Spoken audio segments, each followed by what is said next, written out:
Hi and welcome to the Interdimensional Voyagers podcast, Season 2, Episode 3.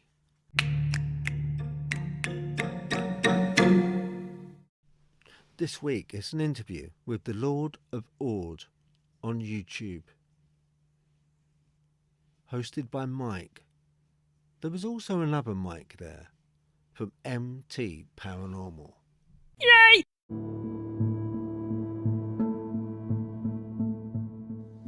In this interview we discuss from strange inexplicable structures found in woods and forests in the UK and in other countries. Structures which are not made by Bushcraft, not made by children. You can't easily get into them. Sometimes they don't have an entrance.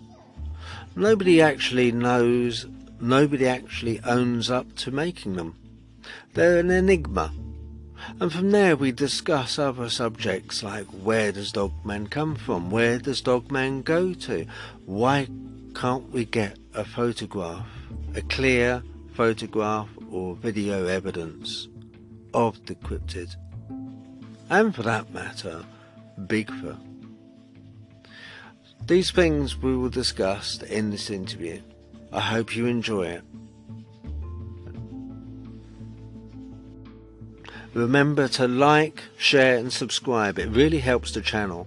And if there's any stories or experiences you've had that you would like read out or you'd like to discuss, either live or off air, then leave a comment. Let me know.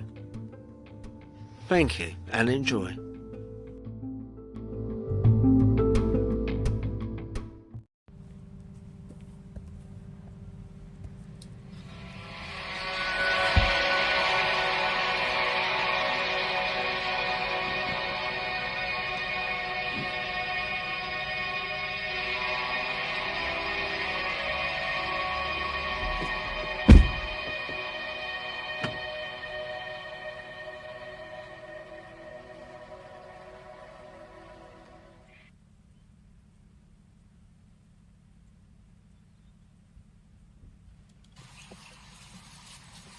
Yeah, got deer over there. There's about 5 or 6 of them over there. Well, it's a deer sanctuary then, isn't it? There's a deer sanctuary here somewhere about. Yeah, I did it. Just saw something over there.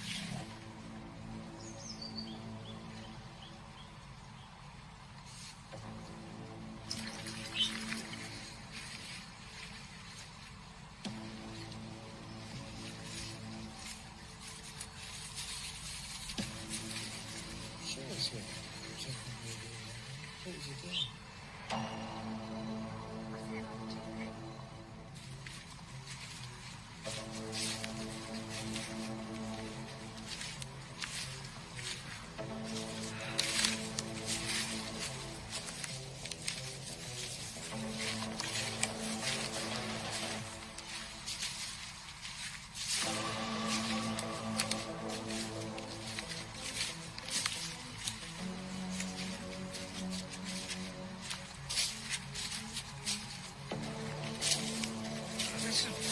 This one's really made well, isn't it?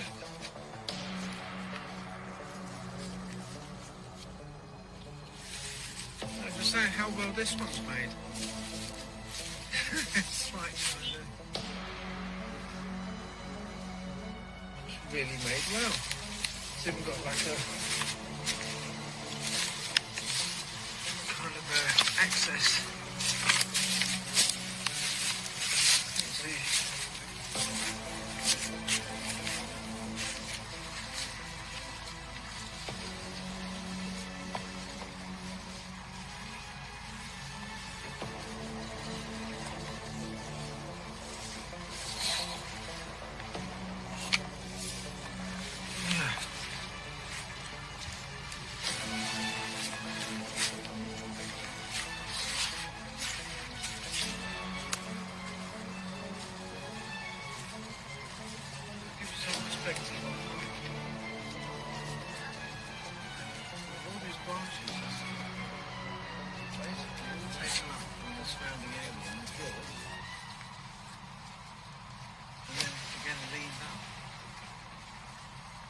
not insulate. There's no covering on this at all. No covering. They're all the same. They all go down into a point, into a smaller point on the bottom here. All these are carefully picked up. Not shaped, they're picked up for their shape, so they're able to be slotted together. So there is some care. And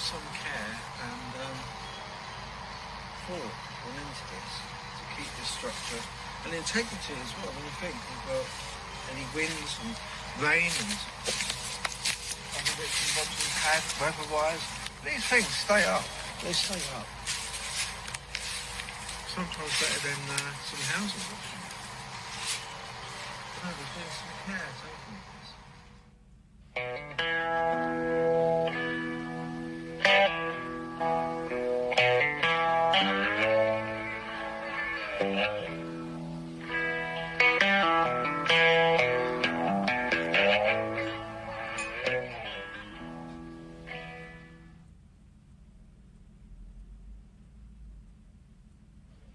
Hey folks, how's it going?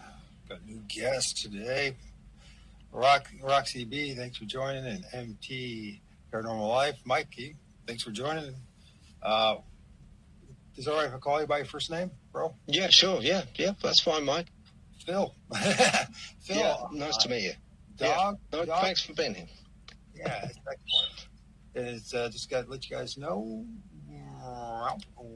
He's got a YouTube channel called Dogman Teepee Hunting. He also has, I didn't know this until I think it was yesterday. He has TikTok. And yeah, let's get him up there, man. Get him going. Those are on TikTok. Go follow him there. Don't forget to follow him over at YouTube. So, Phil, thank you for joining me. No, thanks for having me. So, how is it going over in the motherland? Yeah, it's good. Just waiting for a bit of a dry spell at the moment. It's just been rain. So, just waiting for a dry spell and I can get back out there.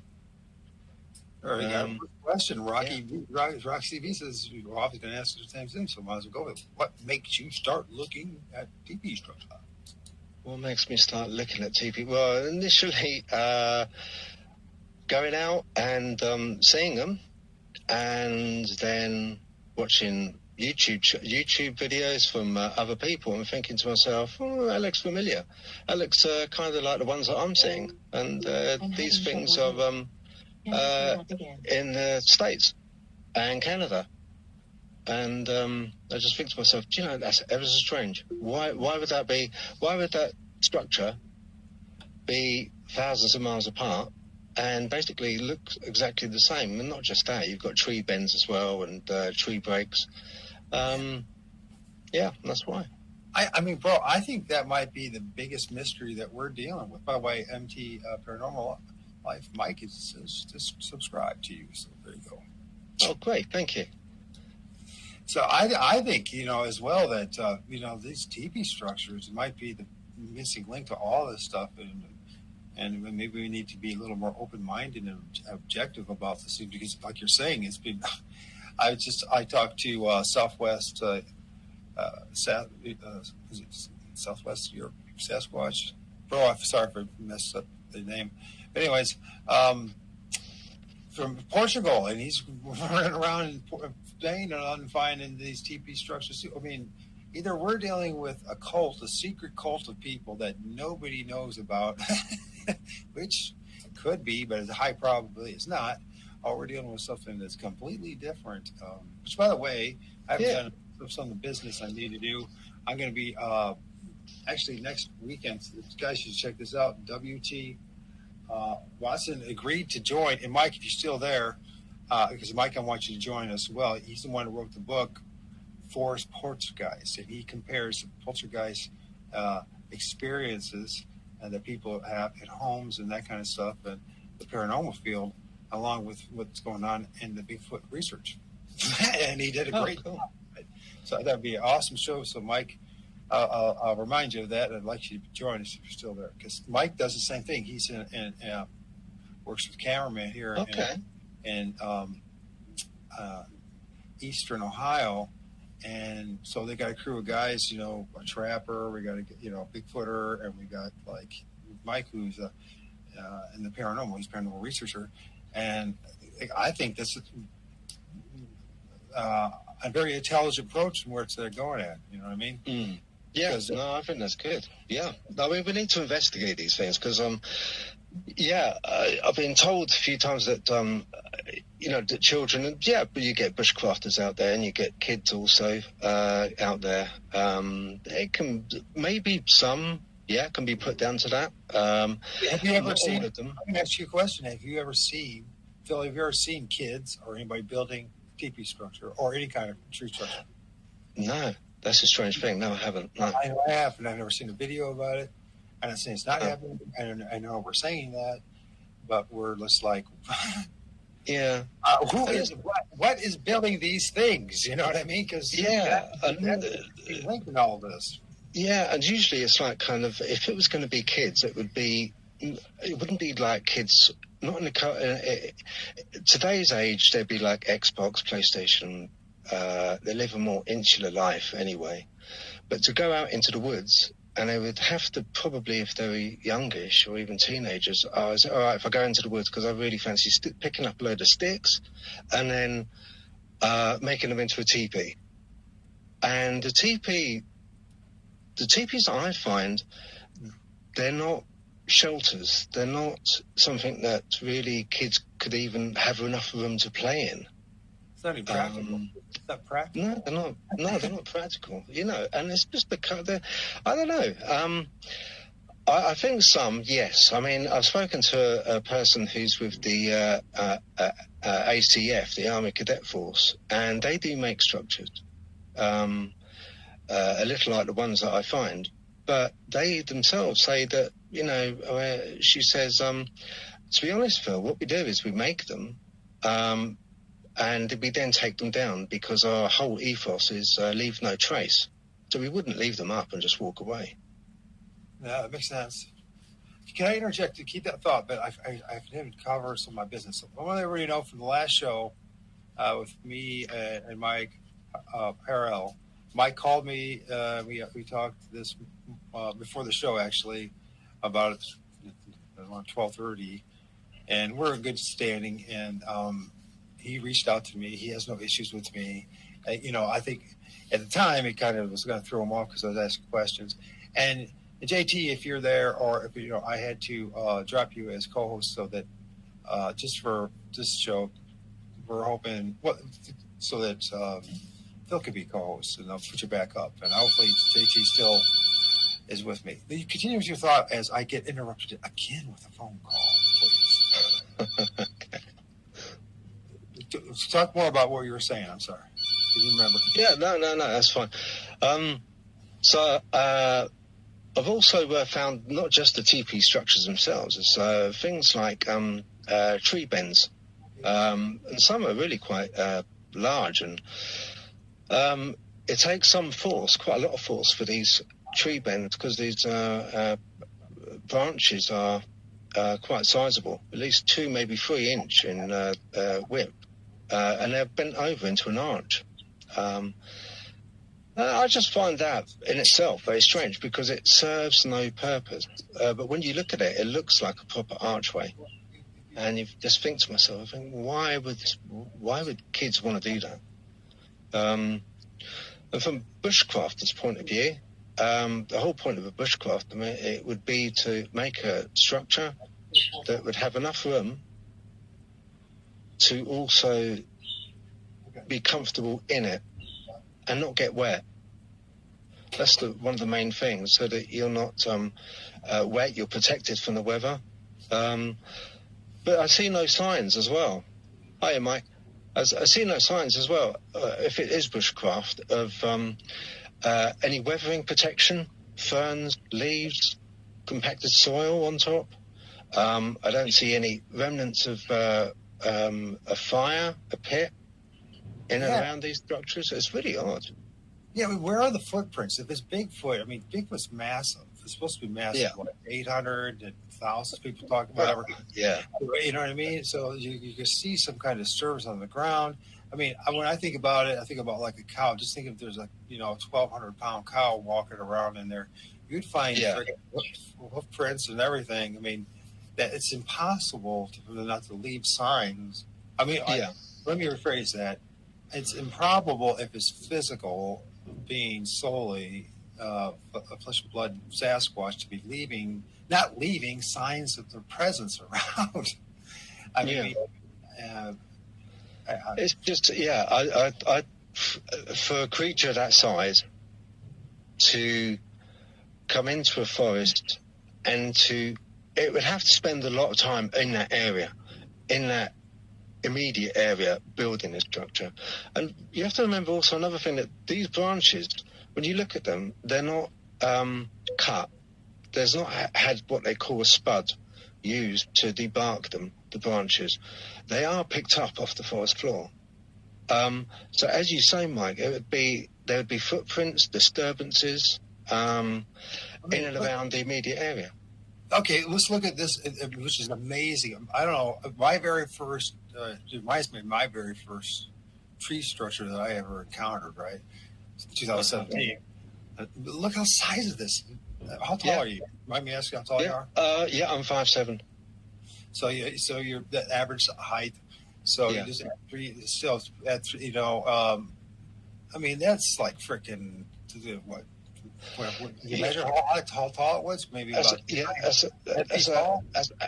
8 foot. Yeah, that's an 8 foot to the actual underside of it at the top and the apex. Yeah. So I mean, if it was a human being and they did that, that's an immense amount of work. That's a lot of work. It begs the question, why? Why would you go to all that trouble to do it? I mean, and it's not weathered. There's no protection there. No, I mean, I guess it could be a form of sculpture, art, maybe. But still, I mean, like those big logs, there should be signs of them being dragged around and disturbed around. Yeah. And even human beings should be leaving signs of their presence, building this stuff, and just how they interweave these things. It's such complicated. It really is. It informs a work of art, if you will. And if some people say that it's like Sasquatch or Dogman or whatever try to communicate with us, I don't see any evidence of that. So what the hell?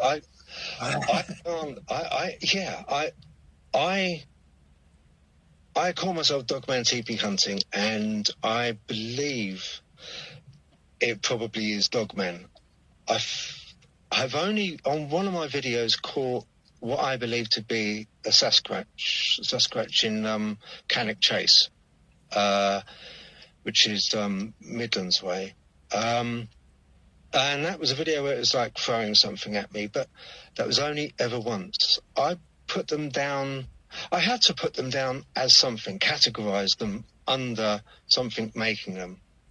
And I categorized it as being Dogman because since looking for these structures, I have seen and taken video of what I believe to be a Dogman creature. And I believe that it probably is that which is making these structures, because I can't see anything else in the natural world that would possibly make these. Unless we're dealing with something that's not in the natural world. It's a possibility. You know what I mean? Like, we're dealing with something. Here's the thing, too. From my research and things I'm filming stuff that's not just look like Dogman or Bigfoot, but they look like a whole bunch of other things. Yeah. And they're not pareidolia. And so you're just like, damn, what the hell? I mean, what is doing this? You know what I mean? Is there a group of, like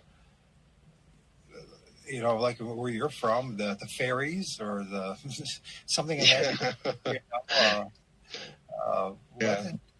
Why? And I mean, why would Bigfoot do that? Why would Dogman do that? Why do you think Dogman would do that? I don't know. I'd love to know. I don't know, but if it is making it, if it is Dogman making it, they are getting more common. And since COVID, I've seen a lot more during COVID and just post-COVID. There's a lot more. There's been a lot more of these. And as I say, I put it down to Dogman, but I don't know what Dogman is. I've heard a lot of people say, okay, Dogman is this and Dogman is that. And that, he's here because he's kind of a genetically created creature.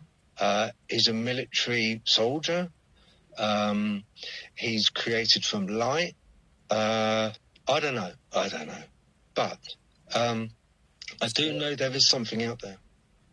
Yeah. Now, especially in your part of the world, there's this whole thing about crop circles. Now, I know that there's a large percentage of them that are human-made, but there's that percentage that we can't explain what makes them. Some people argue maybe it's the military or governments have some kind of weapon that can make that stuff. Maybe it's a possibility. But here's the other thing: think about like fairy circles and what do they call those things for the UFOs? It was like I can't think of the name of it now. Where they make and then maybe we're dealing with something that's very similar to all these things that not only can like make these crop circles type of things, but also somehow can manipulate dead branches and trees and carry them someplace that no one can see. I mean, at a time when obviously it's a time when we're not around, no human beings around. Well, it's not obviously unless there's human beings to it. And if they are human beings, they are the cleverest of human beings, and they don't bother to ever film themselves doing it. Yeah. I mean, I've seen, crop circles, it's, a lot have been put down to being man-made and proven they're man-made. But there is that 10% which are unaccountable simply because of the time it takes. So a lot of these crop circles, the ones which are unaccountable, the ones which are done in a period of time which is overnight. So maybe 8 to 9 hours, maybe 12 hours, but overnight. And they've made, there was a famous one over here by it was made in a field just adjacent to a listening post, a radar dish. Very famous one. And it was actually a crop circle, and the design of it was a DNA. When we sent Voyager out into space, the first one, and we had the DNA of man and illustration of mankind and sort of where we are within the universe and all this detail. On that crop circle, it was exactly the same, but slightly different. So the DNA was slightly different. The illustration of what we were was slightly different on that crop circle. And some believe that it was an illustration of what they are. Yeah, interesting. This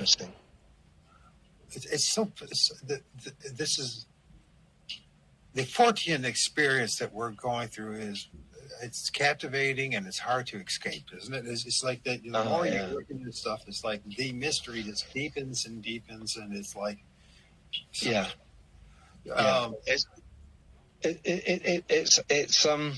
the thing is more questions than there is answers out there, and everyone's scrabbling around for answers, and it's a quagmire of just it's this, it's that, and it's hard to see through the veil. I mean,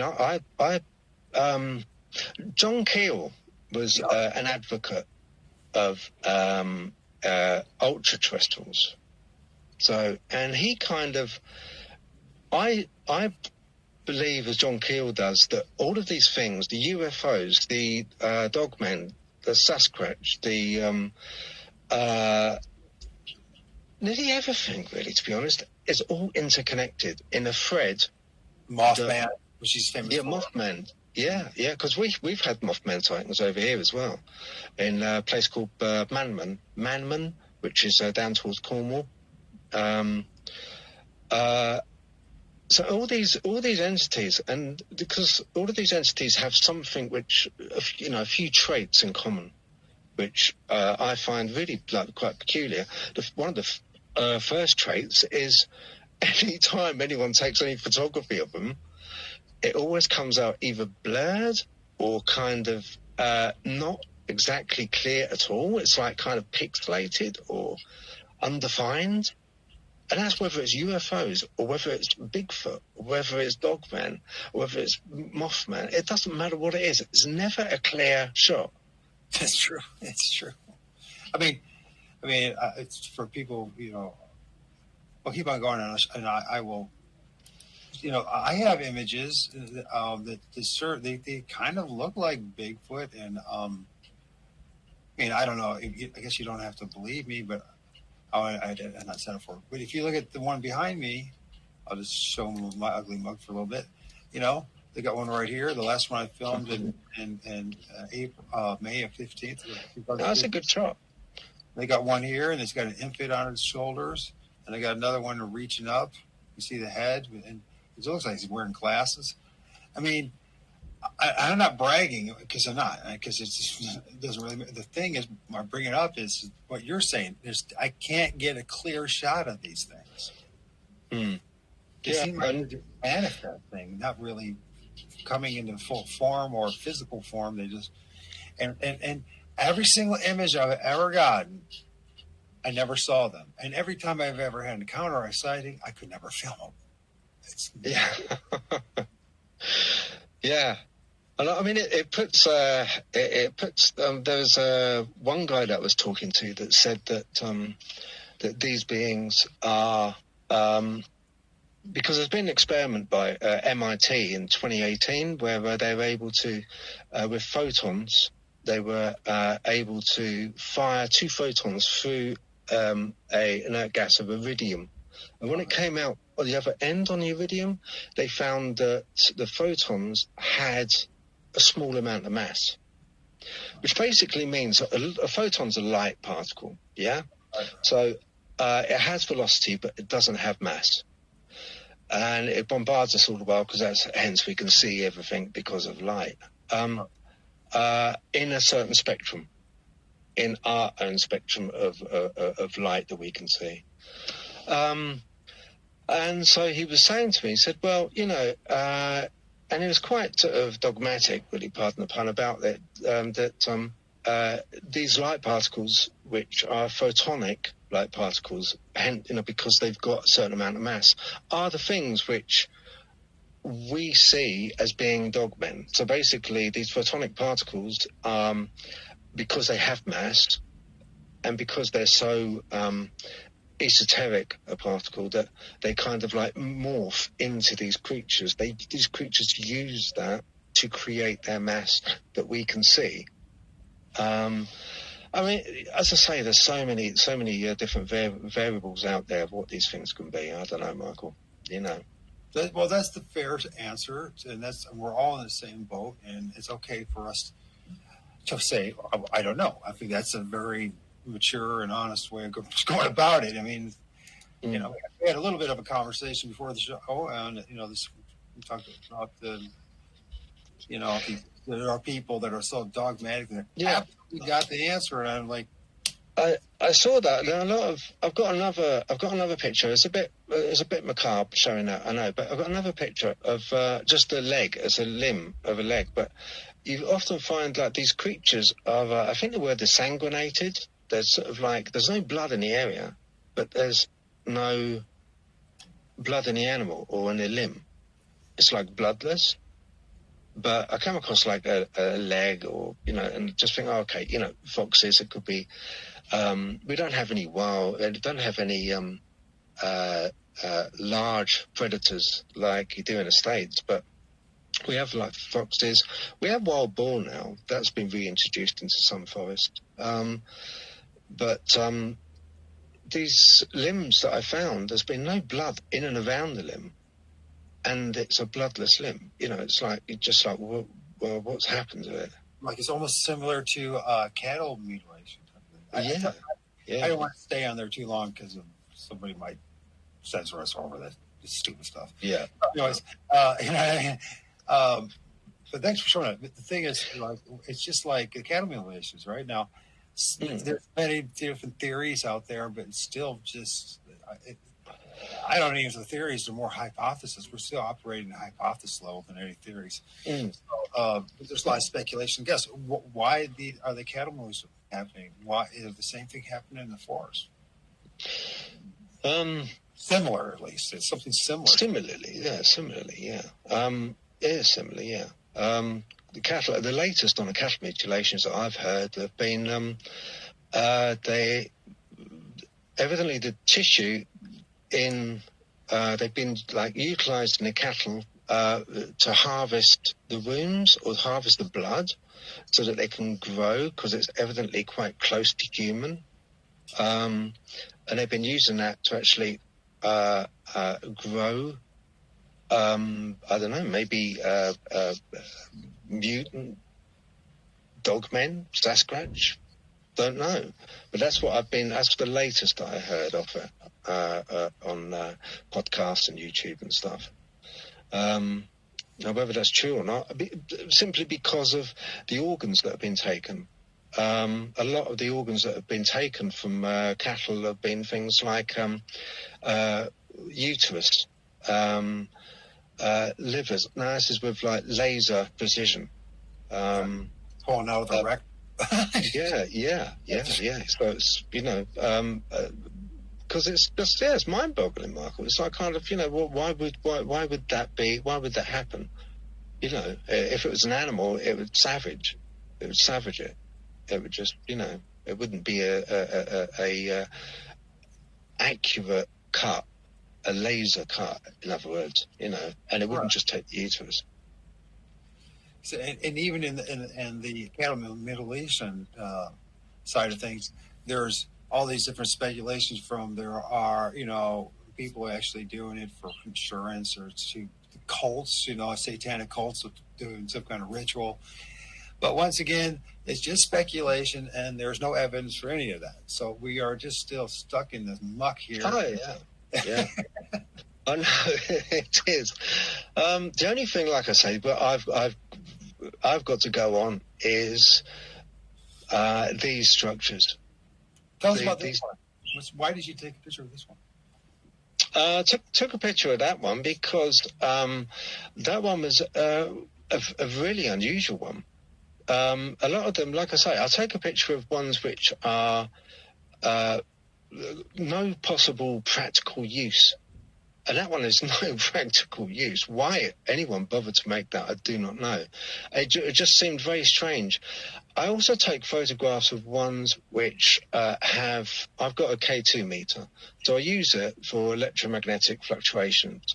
And I found that in some of these structures, there's a high level of EMF that comes off. Yeah, I know. What did you share the video of that with us? Me? Which one would that be? I've watched. I think I did. Yeah. Something in the tunnel, ferry door. No, make that possible. Or something in the cornfield. Nope, we didn't hear that one. I saw that before. Dang, I wish we would know what we're talking about.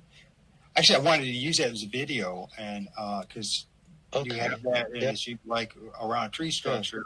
And by the way, Mike did the same thing, and a lot of other people are doing that too. Around those tree structures and around activity, these EMF readings and all that kind of stuff. Hey, Mike, if you got time, you can join us. It'd be great to meet. I'll put an invite, Mike, and if you want to join us instead of texting, because he's got a lot to share. I mean, he's doing it. He's doing it in the field, and you two guys should actually talk. You know what I mean? Okay, that's cool. Yeah. So, and temperature. I don't know if Mike has had any difference in temperature reading, but from the latent ambient outside temperature to the temperature inside one of these structures, it differs by about 2 degrees. It's usually colder. 2 degree difference. Colder. Yeah, colder. Yeah, colder. He says, Mike says, right, Phil, I have more questions. Okay, we talked about that. But the one we want is that is why it's important for those like us who do this research to keep on documenting and investigating to see if we can get closer to the answer. One of the big part right there is Mike, is you said documenting. Yeah. Yeah. You know, of course, we're doing it one way with the videos and images, but also is like temperature, time, day, all this kind of stuff. So you're saying that when you're trying to get these readings, you're getting a drop in temperature, and I would have thought the complete opposite. Yeah. On some of the newer built ones, most of the newer built ones that you come across, you can tell by the wood that is used, the branches that are used, and you can tell when you go and see it, and you think, the older ones are quite self-evident. The older ones, they've started falling apart, and I mean, they're robust. They are robust. They'll withstand the winds and the rain. Look at this one. This is fascinating. Why do it? Why anybody? The amount of energy as a human being, or even I mean, are Cub Scouts doing this? I mean, or what? Or I doubt it. I mean, are Boy Scouts doing this? Is this what they do? When you look at this, it's just amazing, the intricacy. If you really pay attention, just at first glance, it's just a bunch of logs and all that, right? But when you look at it, it's weaved in and out, and they put someone, if it was a human being or even a group of human beings, they took all the damn long time making that thing.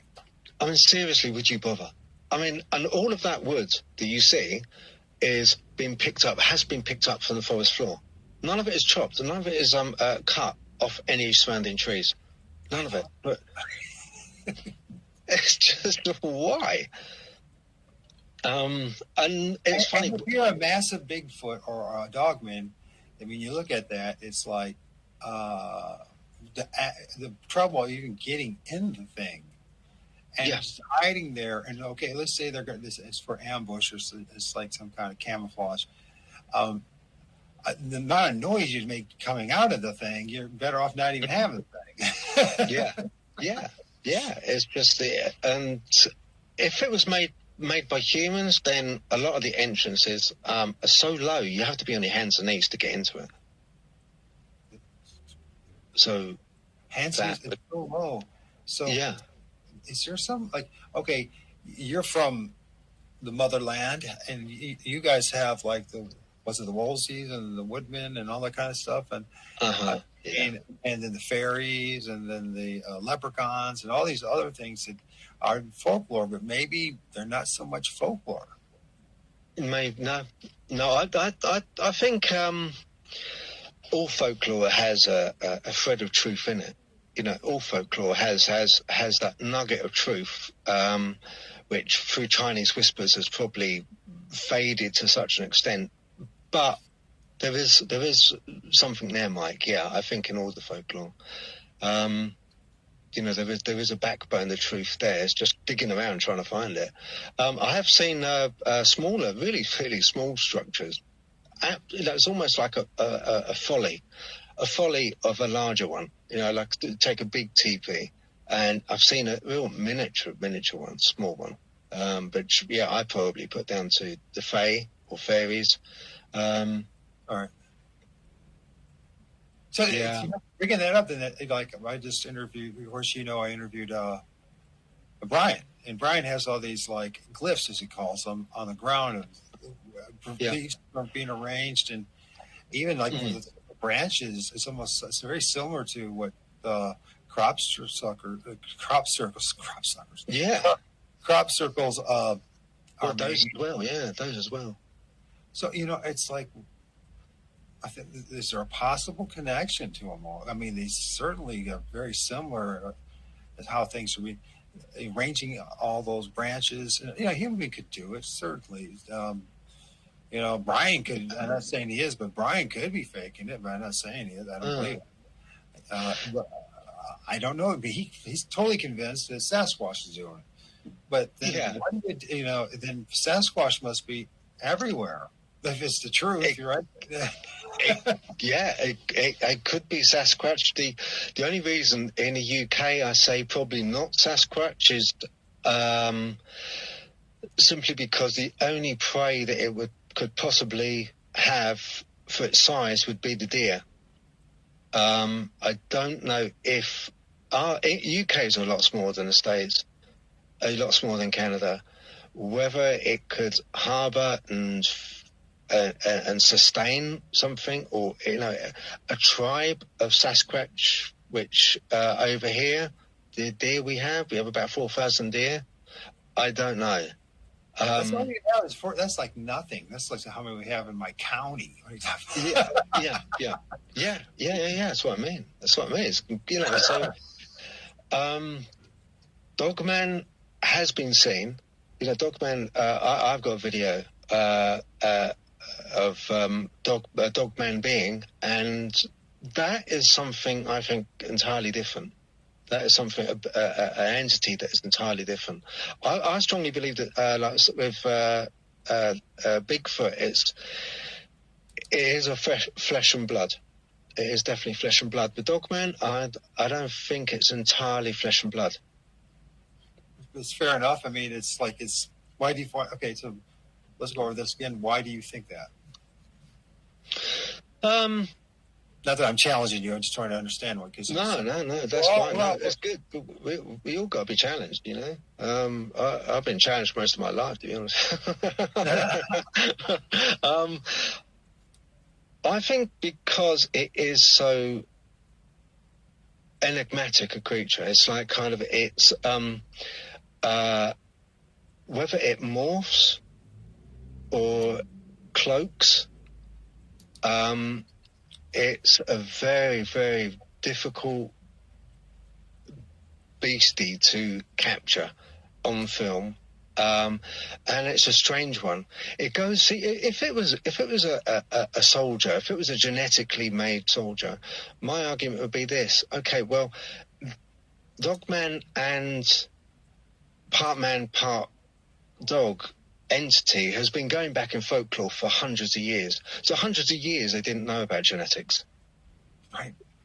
Yeah? So in the case, then why the history? Why have we got that history of it?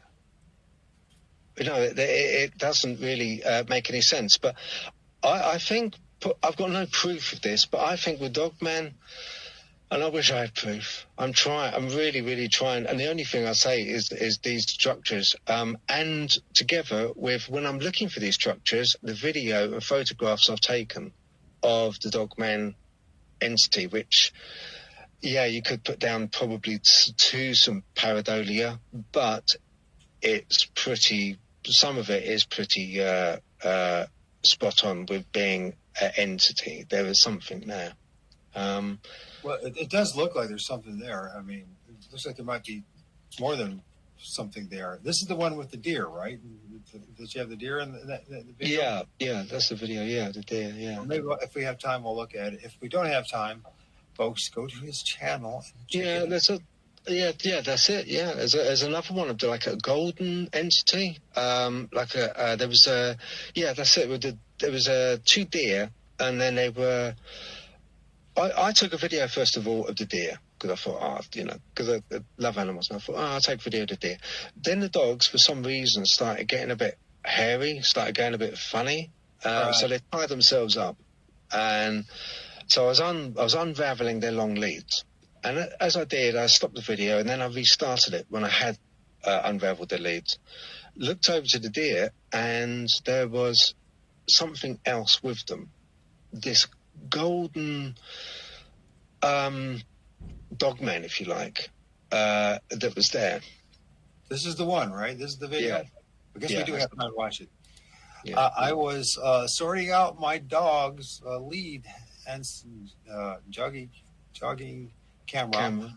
I spotted a lovely deer, but that was not all I spotted. I'm just going to mute it so you can talk. So what's going on here? No, that's fine. Okay, right. So this is the first video where I was just looking at the deer. I'm going to slow this down, bro. Yeah. Okay. You see where the hands are pointing? Okay. That's the area of the picture you want to look at, and there was nothing there. Okay. There's deer there, and there was nothing there on that mound by the log, just above the log. Nothing there. Then you start to see coming out of the forest this thing. You definitely see something that looks like it has some kind of eyes and a mouth, so some sort of and it looks really big. And you look at it better when you go to his channel. but there's like something. These the eyes. Am I assuming right? Am I right? On that? Yeah, you're right. Yeah. So something is manifesting. Yeah. At least appears to be, and the deers are seeming to be responding to it. That was a real pixelated shot of it. Real pixelated shot. I tried to work with what I had, and all I had was Google Pics just to try and enhance it. But there's something definitely there. Yeah, there is something definitely there, but what he feels a Dogman. In this case, I'll tell you what, Michael. I'll tell you what. The first shot of something coming out of the forest that was so big, that more looked like a Bigfoot to me, which was really odd. Is there a possibility that like this is the underside of its leg? This is like a I think so. A kneecap right here in the leg, and this could be an arm right here. Yeah. And shoulder, and I'm not saying so bad, folks. I just it could be, and then there's some to be kind of could it be manifesting? I mean, I think so. Yeah, and once again, it just messes with the camera. I know. What are these things? It's a different image here. It's even different. Yeah. I mean, look at that one. I mean, you can see now that has a Bigfoot face. It's got one hell of a face. That's what it's got. It's not one of those faces you want to be seeing. So I untangled the leads. At that point, I untangled the leads. I then started filming again. This is the second part of it. The same area. You got those little deer. What do you guys call your deer again? Yeah, now it's looking at something. Blacktail, some form of blacktail, whitetail deer. Yeah, they're not very big though. No, they're not big. No. And they got roes. Is that the other ones you got? What was the one we saw earlier? Was that one of those small deer? I think it's just a roe. Yeah, that's the thing. See that gold thing? Yeah, let's go back to. So what came out of the forest? What came out of the forest earlier, and then after that, where it was blank before, nothing was there. It was just a log and a mound. Then this thing turned up. So this thing shows up. Yeah, this thing shows up. But this thing still seems to be there almost. I mean, it seems to. I mean, I don't know if this ice still or not, if it's dematerializing or what, or. On the beginning of the video, or not very beginning, but on the beginning of the second part of the video, you can see the deer clearly looking at this thing. Yeah, yes, we did. We saw that. It was definitely. It still sounds like there's something there, but then this starts changing. It's a weird journey, bro. Who would have thought we'd get wrapped up in all this stuff? The deer, and they do respond. And they do respond to whatever's over there. I mean, they respond to you, too. They're kind of hesitant, but they're responding to more than one thing, you and your dogs, to something else. Yeah. So I was a ways off, but this gold thing turned up. So that thing manifested out of the forest, and then this gold thing turned up where before, on the first video, there was nothing there. Nothing at all. Now, isn't that odd? You know, I have filmed, it sounds bizarre, but I do have images of it. I filmed the things that look like, what do they call those things? I can't think of them. Little small hairy people, what are they called again? Hobbits. Yeah, hobbits was the other one. Trolls, not trolls. Trolls. What's the next one? The one that lived in the mountains. Orcs? Or, no, the other ones. That were with them. There was what's his name? Dwarfs. Some kind of dwarfy type looking thing that was hairy that had, and I'm filming this stuff. So there's hooded people, but then there's also these things that look like they're wearing helmets, and they're kind of hair, or people like wearing helmets. And this I'm not saying it's so, but is this like the head of something right here, wearing a kind of hat? Yeah, I think so. Yeah, that's the head of something, and then. I've got screenshots of it as well, where it's like kind of zoomed in a bit, but it's a hell of a thing, whatever it is. It's very reflective as well, yeah. And it was just sort of there, just shimmering with the light. It's like it took the leaves, the whatever was there, and used it as some kind of source to manifest. And I noticed a lot that they use trees and in the ground, and where the elements are these what we call elementals in some way or form. You know what I mean? Yeah. See, for I some mean, I reason, was lucky, Michael. I was lucky that I had that log as a marker, you know, just to show, okay, it was 2 separate videos, but that log didn't move. That was a marker with the mound. So I was quite lucky. That was like a goalpost, you know, that was like, okay. Now it changes. Now maybe that's from you walking, but maybe not, because in this it looks like it almost has like eyes and a mouth. You know what I mean? I wish I could zoom into this one. I didn't realize how good this one. There's something really there. What is that?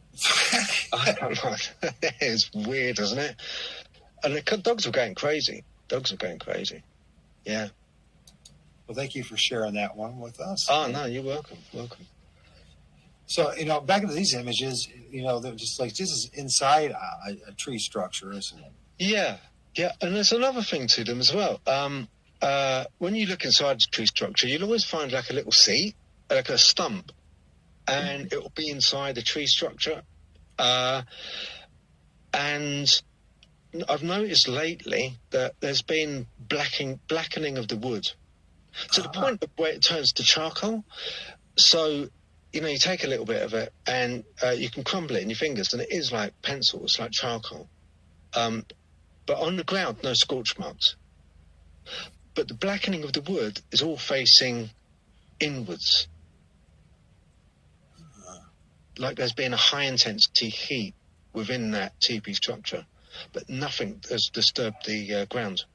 There's no rings, like tree rings. It's just going huge. Yeah, it's just been blackened, burnt. And these seats, as we call them, it's like a lot of times they're in positions like it would be extremely difficult for a human being to sit on. Oh, yeah. You know what I mean? You're banging against that tree and those logs and all that kind of stuff. It's like something smaller stuff. And then they're too small for a Bigfoot. And then I don't know about that. I mean, does Dogman come in different sizes? Can it? Yeah. Well, you get different types. They're typed, so you get type 1, type 2, type 3. Type 1 is the Dogman where I got another video of type 1 Dogman, which was sitting by a tree, and they're more like the old. In the UK, there was spoken about the devil dog, or the black shook, or old shook. Which is more of a large black dog, and it looks like a black dog. Doesn't go on its hind legs, doesn't stand upright. It's quadrupedal, and often seen around cemeteries, waterways, places like that. And that'll be type 1. Then you've got the more animalistic looking one, real like dead ugly looking one, more like a half goat, half dog looking Dogman, which is a type 2. And the type 3 is the ones which are most known now. The Dogman looking Dogman with the dog's face and the snout. The ones which are they're categorized in that manner, and the type 3 is the most vicious, or I can't back that up by it has been vicious. There's no accounts of it being vicious to anyone that I know of. There has been accounts of there was the Camberwell Cemetery incident where a chap, this is in the 1990s, taking a shortcut through Camberwell Cemetery in London, just outside of London, South London. A very old cemetery. And as he was walking through, he got pushed to the ground, and he got pushed to the ground by what he swore was a large dog-faced figure with a human body. Wow. Yeah, and it was drooling, and it held him down really fast, to the point where he had marks on him, where it held him down, I believe. Why he said it didn't do anything, it ran off. After a little bit, it ran off, and he said that was probably because he was not a well guy. He had some problem with him. He had some disease, and I think animals like the Dogman know that they won't eat rotten meat, if you like. I know it sounds awful. Maybe Yeah, that's why you see they're what I mean? to me, because I have What? multiple sclerosis, but I go out there with my Yeah, well, and me as well. I've got a walker superpower or up there. cane. I got a walker or a cane, or use my wheelchair. So maybe they look at me and say, "Oh man, that's just rotten." Yeah, I'm in the same boat. I keep telling people say, "Oh, aren't you afraid of going out into the forest on your own and with your dogs and it gets dark and you're out there?" And sometimes I go out in the dark. I said, "No, not at all." Because I've got Crohn's disease, so I'm kind of like rotten meat to the dogmen. Yeah. So, When I just go on the edges, maybe no more than maybe 30 yards into the woods because of my I used to tromp in the woods like everyone else, but as the MS has progressed, I can't do it. Which, by the way, ironically, has allowed me to actually get better images on the edges of the woods than in the woods for some reason. And maybe it's because I'm not actually, I don't know why, but where was we going with this? The thing is that, I lost track as well, actually. Yeah. Anyways, I guess the point is you don't have to go deep in the woods, start filming this stuff or seeing this stuff. No. Yeah. So this image here, I see this. This is like a great example of how they weave this stuff in there. Now, if it's a dude or people doing that, man, they have a lot of time on their hands, and they really. Maybe they're artists. Maybe there are artists out there, and maybe some dude is just trying to, or gal is trying to express their artistic talents. And, look at the weaving, the branches, the leaves, everything in it. Isn't it? Yeah. And as far as a blind, I guess you could use it to hunt, but I don't know. England, it's not like you just go around and just hunt in the woods. And you need, there's an awful lot of restrictions, more restrictions in England than in America. You're just not going to be, and then, this is amazing. If you really pay attention to this, folks, really pay attention to the amount of detail that's in this section, this shows up. People probably don't know what the hell they're looking at, and I think I know it because you brought it up earlier. This is part of an animal, isn't it? Yeah, but there's no blood on the ground. There's no blood in the limb, and there's no blood on the ground around it. And that's a fresh limb. And it's so bizarre. What animal would do that? And he doesn't even, I guess something would do that. But there was no blood around Michael. No blood. Look, if you really pay attention, if you not know, just so I can help you, this is a portion of a deer's leg. Yeah. And like you said, there's no blood. And it says fresh, so it doesn't look old to me. So, but that doesn't mean anything. But you say it's fresh, and it's just. It's the odd thing to find. Someone claimed that that's a gift to you. Oh, right. Okay. But I don't know. It's kind of, I don't know how we prove that. Those are more in the kind of the woo new age camp of this stuff. I'm not knocking you people. I'm not knocking you, my brothers and sisters in there. I just where's the proof to say that that's a gift? And they say, well, sometimes people say they get mind speak. Okay. Still, that's, if that's anecdotal proof for you, but it's like, how do the rest of us know that that's the case? Yeah. Well, that's we're so dependent on each other for our own testimonies. Yeah. And it's very much so. It's starting to feel really religious to me. That's what it starts. Yeah. It's it's one of those things where the old adage of you had to be there to see it. Which is a shame. But I would love it to happen kind of like in a big shop. Yeah. In the middle of the street, Absolutely. But this reminds me of the stories and the ideas and trickster spirits. And is there a force around us? Is it really gifting us, or is it messing with us? Is it trying to reach out to us? would that mean that I would then have to? Because I was told, and I've never gifted. I've gifted to the forest, and I've asked the forest for permission to go in. I've done that before now, because I believe, like, the forest, and I'm not being too tree huggy here, but I believe the forest, like, kind of is a gift to us all. And, it is kind of in a way like an entity. It's an organism. It's a self-running organism. So I do ask the forest if it's okay to come in, and, I gift the forest. So I might give maybe seeds. Seeds are a good one.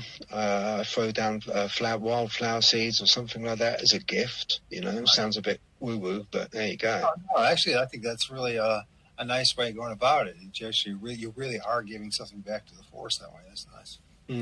That you're something materialistic that to feed the ego, you're feeding them. So that's awesome. I think that's great. And Mike, Mike Harrell, I think I butcher his name all the time, but anyways, known as Beans, on Pork and Beans, he feels that, like, the forest is a spirit itself, and the rocks are a spirit, and the air is a spirit, and that could be the case, or it could be multiple spirits. You know what I mean? But there's something definitely magical about the forest, and it's something that we all seem to fear, not fear.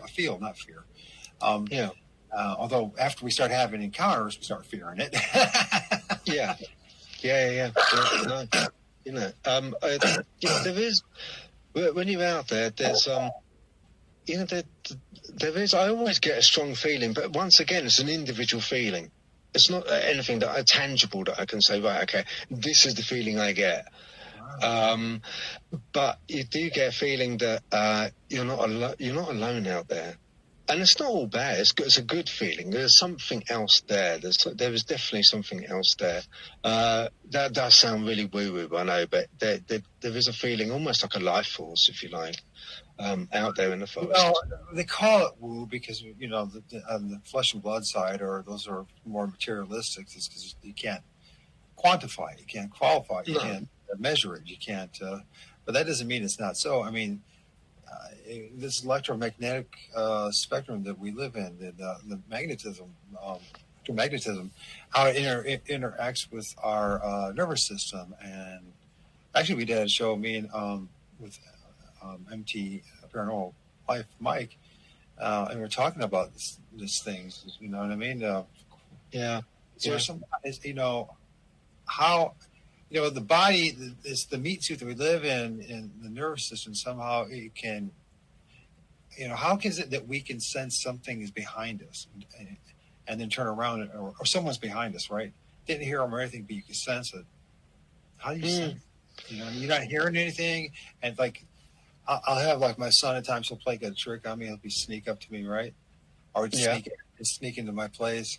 And, it's our place, and be real quiet, and I sensed something's there, right? Yeah. But I didn't see him, didn't hear him or anything, and then I'll turn around. There's my son. So there's something going on with us in our meat suit that allows us to sense things. Yeah, no, there is. It's I think it's in the army. I think they teach you that. If say you've got the enemy walking past you and you're hiding from the enemy, always look down. Never look at the enemy. Even if they're walking past you, never look at the enemy. Always look down, because the enemy will sense that you're viewing them. They will sense your eyes looking at them. And this is taught. Yeah, same type of thing. It's fascinating. This is what we're dealing with. And just the dynamics. Learning about our own selves in this. Yeah. So what's going on here, man? Oh, yeah, that's a photograph of, instead of a teepee, I came across, on that one, it's it's wooden branches over the top of a hole. So there's actually a hole under there. It's like a hatch. And some take those branches and shove them in there. Over the top, as if it's a trap. It looks like a man trap. But we're talking UK here. We're talking like, and this wood in particular is a town wood, so it's not very far. It's in the middle of a town, and yet this teepee here was This structure here was horizontal over the top of a large hole. I mean, you got like some kind of rodent in your forest that would do that? There's no way. No, they've got no opposable thumbs. There's no way they're going to lift up those branches or logs and put them put them across over the top of a large hole which has been dug out. That's a good find. Good. I mean, for many people, it might not be very significant. But to me, I'm like, okay, what we do then? Now we're going back to the little people or something small. Yeah. You know what I mean? Yeah, it's weird, isn't it? It's like, that was just like really odd. I mean, if I had one of those fiber optic cameras or something, I could just like put down there with a light on it. That would be so cool. I didn't, so. And I didn't really want to disturb it in case it was a creature, but I just found that we do have creatures. Yeah, there is animals which hibernate and they dig dens, but they but they will dig dens. That any human being would be want to line this stuff up. I mean, maybe for a fire pit or for fire. I mean, why? 1, 2. Look at what we're looking at here. Running just like that, and then they see. Yeah, you can see the hole just in the middle of it. It's so bizarre. Why would any human being do that? Why would the animal? Yeah, why would they? Yeah, I know. Why would they? And that's a big hole there. That's a big hole. So it's the size of your screen. So the size from one end of that branch to the other is the size of that hole. You've only got that little square gap in the middle. If I was to step onto it towards the square gap, it would just fall in. That's just so. Isn't that odd? Yes, it is. Hey, Mike, I just sent a link again if you want to join us. I think it would be great in the second half if you did join us. Yeah, I'm under a little bit of pressure, so we can't really go longer than 2 hours because my neighbor upstairs, my buddy, who, by the way, in my second encounter, did actually see something that looked like a Bigfoot, and but he won't want to talk about it so much. But he thinks he's a really tall dude in a black suit and hoodie. So that he got damn close to seeing it though, and he ended up chasing it. But another thing, Michael. Another thing, can I ask you? Yeah, hold on a second. Mike, I got the link right there. It's in the chat. Can you see that? Phil, can you see the chat? Yeah, I can see the chat. I can see the links. I can see the last chat. Did you put it in chat? Yeah. Yeah, it's right there above you, bro. It's the O.R.D, the Portland Digital Shaman, it's StreamYard, or because they have two channels, then the Lord of O.R.D. So, anyways, I love to have you come on because he's doing this stuff. I mean, the two of you need to talk, I think. But what the hell? Okay, cool. So, once again, with this one, you've got all these stumps inside. Yeah, so like it's left with all the stumps. Another thing, if there was a ranger, I've spoken to rangers, and they don't know what these things are. One of them said, well, if we saw anyone making these in the forest, we would stop them because it's a fire. It's obviously a fire hazard. What's going on here? Oh, I'm sorry. Go ahead. Continue. Yeah, so because these things, if they're sorry for the interruption. Hey, Mike, I am going to send you a link via YouTube again. If you can't see it, not YouTube, Facebook Messenger. Because my first thing was if they're put up vertically, then they're going to dry out so quickly. They're going to dry. These things are not on the floor. They're going to dry out, and they're like tinder. It'd be really easy just to boom, and then that would be the forest. I did send you a link, Mike, via Facebook Messenger. Hopefully, you can get in that way. He says you can't see it. You can't see it. Oh, right. But if you don't join, don't worry about it, man. We'll eventually get you there, man. One way or the other. Let's go back to this. Shoot. And I am listening to you while I'm doing multitasking. Sorry about that. That's okay. Yeah. So this one. Just lots of debris inside. For its bushcraft, who would want to live in that? Would you want to spend a night in there? I wouldn't want to spend a night in there. I don't even see the logic of doing. Why would you? You know, Ladies and gentlemen, the one and only MT Paranormal Life, Mike, is joining the house. How's it going, bro? Oh yeah. Hey, Phil. Hey, Mike. Hi, Mike. Well, thanks for letting me join. I won't chime in much. I'm curious. I've been listening. Yeah, just once again, he's doing this out in the field in the woods with Bigfoot research. He's using all the gadgets that paranormal researchers use, and so, I mean, I think you guys should connect and talk at least. So, Yeah, cool. Go along. Mike, are you seeing this in the woods as well? Are you seeing these kind of structures and these kind of what he's showing? Well, one thing that caught my interest, Phil, you were talking about that small structure that I seen that you showed us. I had an encounter one time with, it was like a small, I use an SLS camera, which is one of the devices I use. And I use it just to see if there's some kind of energy form of something that you can't see. And I had it happen with a really small figure. And it was low, it was very small on the ground. It would like, you'd probably be the size of like a little toy person. And this was pretty amazing. I was live streaming when this was going on, and it followed me around throughout most of the night. And every time I would ask, I'm like, are you still there? Somebody in chat named it. I'd asked if it was still there. They named it Cutie Pie or something. And then it would pop up whenever I asked it to show itself. Yeah. So I always felt like there are some kind of small beings that are out there. And seeing small structures like that might be related somehow.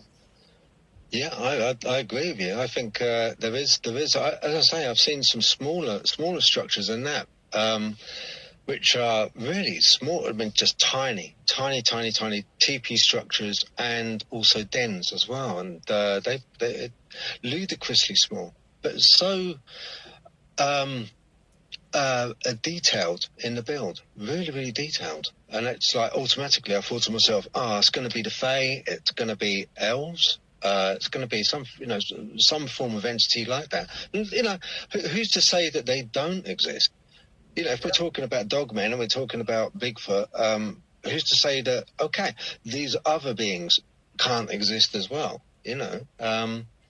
So, SLS cameras, they're great. Do they work in the daytime or just nighttime as well? Well, just nighttime? When you have more light, it seems like it's easier for them to get resolution. So daytime seems to be more, I'd say more accurate, but nighttime, if you have good lights, it'll work as well. Okay, yeah, because they're a big tool of ghost hunters, aren't they? Those ones. Yeah. I also, one of the things that keeps leading me towards these smaller entities is I get a lot of voices that seem to say things that allude to seeing me as big. And I've captured that a lot of times where they say you're big or something to that effect. And it's happened multiple times. And I always wonder who's talking to me. They sound like they must be really small because they talk to me as if I'm some kind of a big person or a big entity myself. That's shocking. Okay. That's a shocking. That's really some really important information right there, I think. Yeah. Little people smaller than us doing this, and that would make sense.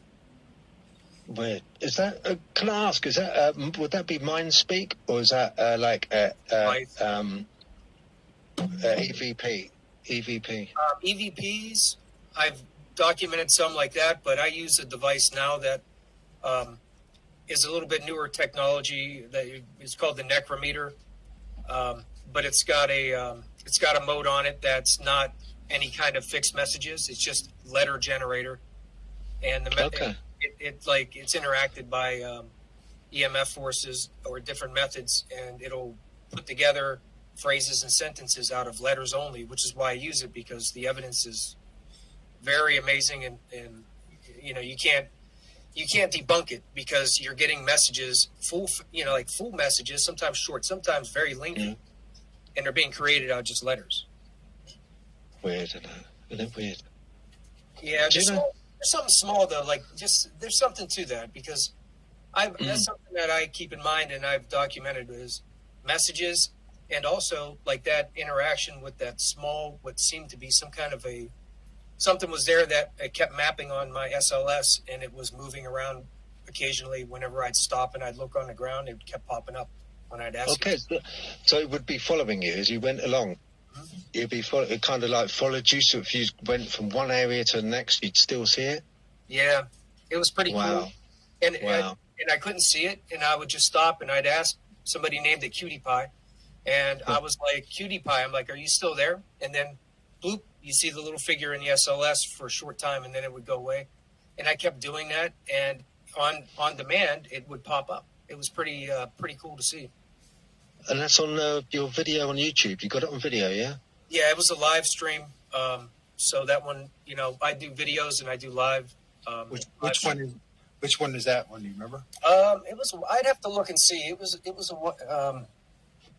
probably about at least 6 months ago or more. Okay. But, He had a lot of.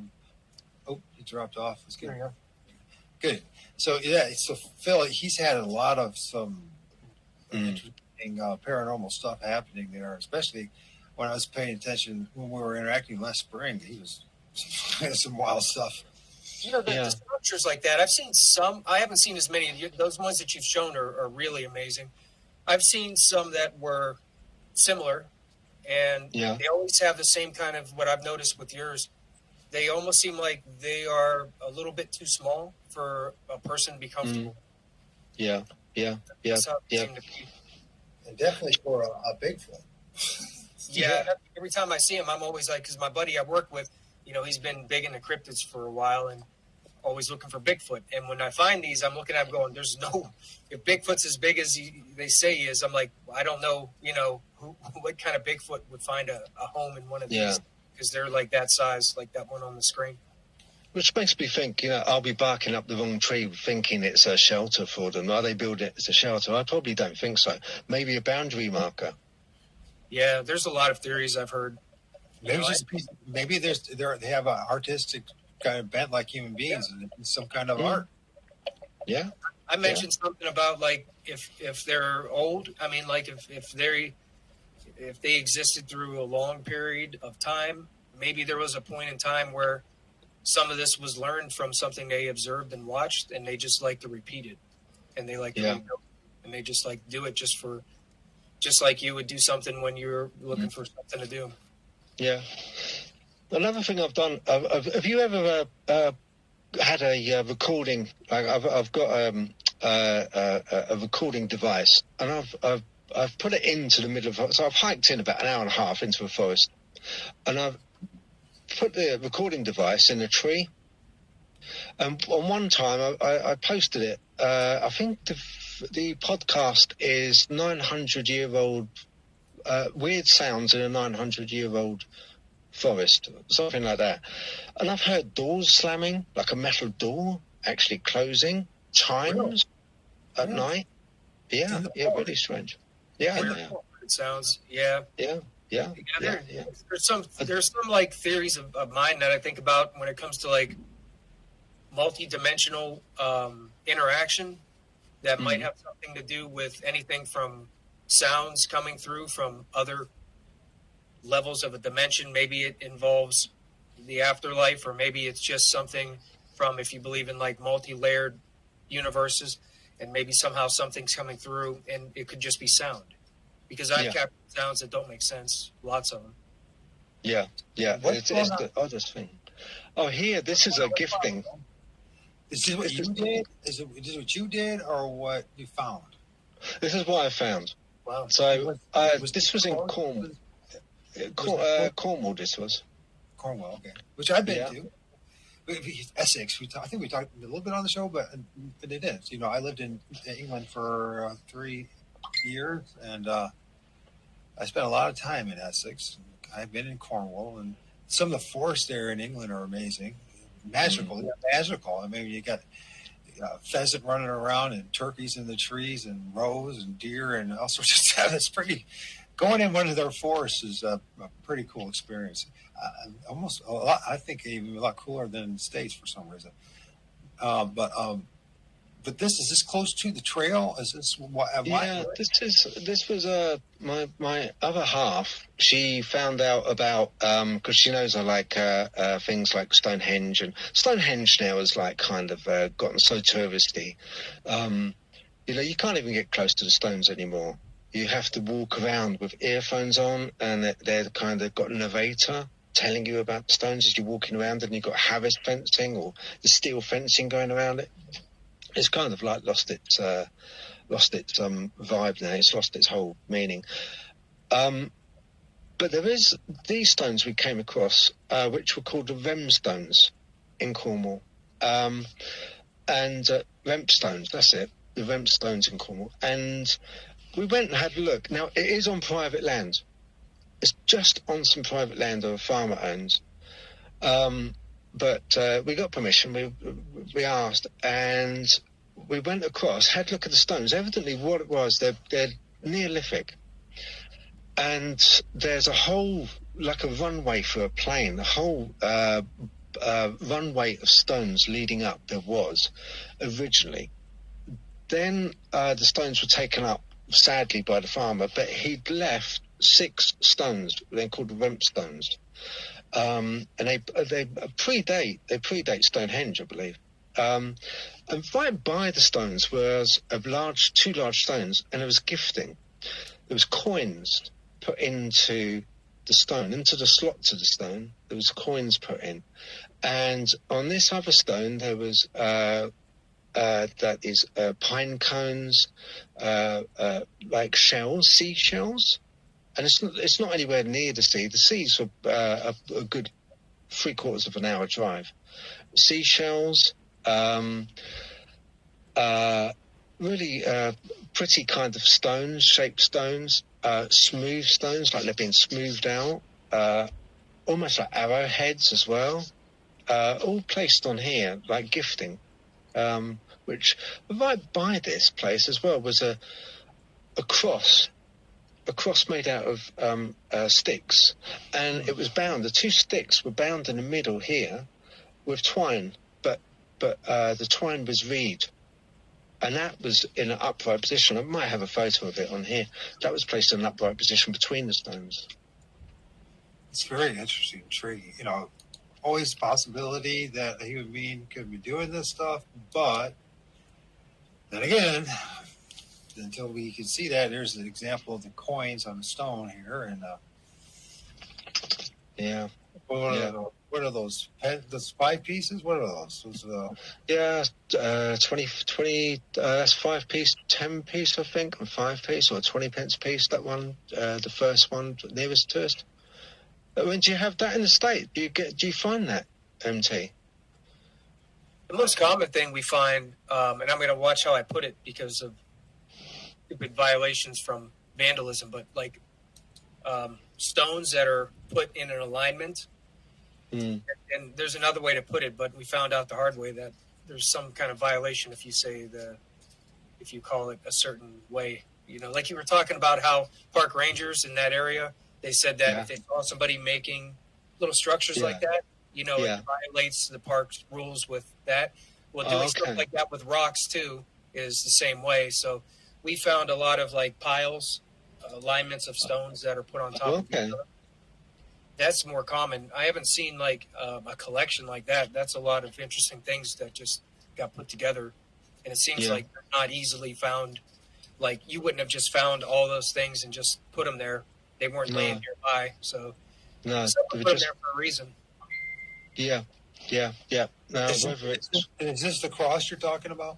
Yeah, that is, Mike. That's the cross, and that was between the stones in the ground. But wedged in, and it was just bound with twine, sort of like reed, almost like a reed. It was not a string. Yeah, and I noticed that some of your guys' tree structures look like that somebody wrapped twine around them. It's almost, to me, I can't say 100% sure, But when I see that you're using string to make these tree structures, like X structures and all that, it reminds me that maybe it's humans are doing that, but not. But I could be wrong. You know what I mean? But I mean, all the other tree structures that we see, there's no twine or any string or anything like that. So No.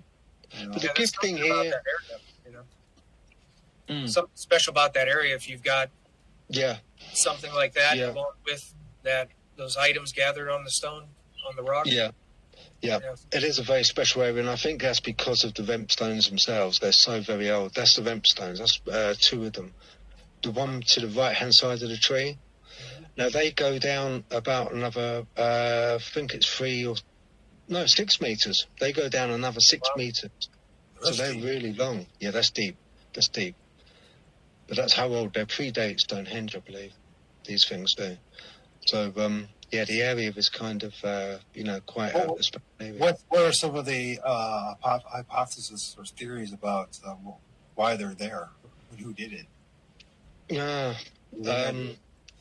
no one knows for sure, Michael, really. Nobody knows for sure. I mean, people saying, like with a lot of standing stones, it's prehistory. It's not documented history, so it's very hard to know who put it there and the reasons why. So what's going on here, bro? What do you say? What this looks like? Somebody just throwing branches right there to just. Yeah, that was like in the same patch of woodland. This wasn't a forest. This is a part of a woodland, and then you had a larger forest behind it, about half a mile away. But there was a large, like a nest made, but there was branches brought across. I don't show it very well, but towards the tree, if you went walking towards the tree and then turned to right, there's a hole there. And it just dives down more deeper into the ground, like it's burrowed out into the ground, but then they had these sticks over the top of it, being covered up. That's fascinating. Why would a human being do that? That's fascinating. Something like that I've seen more common around here than Right. the taller standing ones. I've seen more structures like that one right there. Oh, okay. Yeah. We do have a lot of hunters. Crazy. Some of the places we go, we found some structures that were made, but we theorized because of their hunting areas that they looked like they were man-made, like blinds for hunting from. So we always watch for those. But we found some in like non-hunting areas that are more like those there that look like they're laid over top of a dip, or they're laid over top of each other in like like a nest, but it's like under. Okay. Have you ever been approached or asked a hunter whether or not, have you shown him a photo and said, look, I've got this, I've seen this. Is this anything to do with you guys? Not me personally, but I know like the cameraman, he asks, he checks with some of the reports, because a lot of the reports and sightings come from hunters, and he's asked some hunters before about what they've seen. And that's how we know like how some of the blinds are made, and some of the blinds will look like a primitive stack that you would be like, whoa, what is this? It's just kind of like that earlier picture of yours, where they were taller and they get smaller down to the ground. Yeah, we've seen some like that, but they were in areas that were hunted, and we learned that some of the hunters will build those when they hunt, and they'll just sit in between them, and then they'll just watch a certain area, and they'll just aim their rifle in between. Okay. Kind of similar to those. They're made like that, but you can tell how they're. We've been able to identify them as being man-made, like hunting blinds. Mm. Do they have them? Do they set them up specifically by animal trails? Yeah, usually that's where we'll find them, and we'll see other things too that they put out, like salt and other things, feed. Okay. Yeah. This is. So let's go back to here. my son showed up too to get them to school, so conversions. Okay. So is this like eye shine to you? What do you think? Yeah, I think it's eye shine. That to me looks very much like a creature of some sort up there with the eye shine. That's fair enough to say. It kind of has that little bit of like a gold shine, like that one entity or whatever that was, and that when you were getting your dogs back from the leash, that's a pretty amazing picture. Yeah, that is something that is really reflective. And I don't know. Is this one eye right here and another eye right there? Is that what I'm looking at? Or is it two eyes? The two eyes are closer. The two eyes closer together. Imagine them being close together. Where your cursor is there. That's it. There's like a branch. You're in the middle. You're in the middle of the eyes, I think. But then it's open for speculation, Michael. It's open for speculation. It's just, to me, it looks like the eyes are quite close together and it's looking out. Yeah. I mean, this not that it's worth anything, but what I see is like this might be possibly this is some of the shine of the one eye that's being blocked, and there's another eye right here, and there's a branch in it, and this there's a head right here. Yeah, possibly. Yeah, that's how it looks like to me, but it looks like you captured something, whatever the hell it is. Sorry for the language. It gets frustrating, this stuff, Yeah. But the thing is, elementals and small things, and what Mike brought up too about these small entities or beings, and that they're awfully small. I mean, really. Yeah. So it's like, are we dealing with multiple like spiritual ecology, some kind of interdimensional ecology, some kind of biome, some kind of, just like it is here on Earth, where there's just thousands of different types of animals and species and varieties. We're dealing with the same thing, and we just need to kind of think more holistically about what we're dealing with. We were talking about why is it every photo that is taken is kind of not clearly defined. Whatever I use 4K. I use 4K cameras, and it's still not clearly getting it. There's always a part of it which is like a little bit blurred out or not quite in focus. And I've got a feeling myself that maybe they are ultra-terrestrial, like John Keel said. And I think maybe they're like perhaps on maybe 1 second ahead of us, 1 second behind us, or probably, they're out of time. They're on their own time. They believe now, scientists believe that we're on our own time. Like, the only time we have is now, the present. Yeah, there is no future, there is no past. It is just the present that we're living in. It is the only time that we know, which it is. And being that with things like time and space, they're twinned. So they run together. Time and space run together. And it's known that the faster that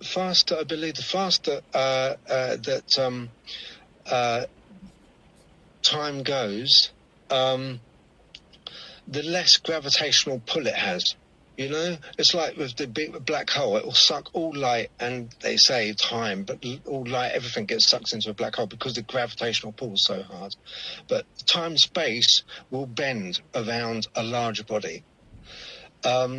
Is it a case that these things are going so quickly that they're being dragged into our dimension, our gravity, our dimension? Are these things actually from another time? Because of that, we're not able with digital maybe to actually get a clear shot. I would think what I've talked about before is multi-dimensional beings. And if you look at, like you mentioned, you say that you could say as our dimension, third dimension. Everything is, our time is only the present, and we're in this third dimension and we're limited. And if you look at like multi-dimensional, like fourth dimensional, you're looking at where past, present, future time, from what they theorize, all exists at the same time. So if there is something coming through that could probably warp maybe the light and things that, as you capture with your camera and things, and that could cause some distortion, with photos and videos. Yeah. I mean, if it can't actually come through in itself, it would come through as in our world, in our dimension, we would probably see it as some kind of an avatar. Yeah, or maybe not even be able to see it because of some kind of a difference in whatever it's made of. Like you could say a different kind of a light spectrum that we can't even see. Which I think if you look at ultraviolet shows that sometimes as well. Yeah. Taking photos, there's things that'll come through an ultraviolet spectrum that we can't see. So it's possible there's something to a visible spectrum, or a spectrum that when they come through, they could be, and we can't see them. Yeah. I mean, just another thing you're mentioning about that, the amount of trail cams that are out there, and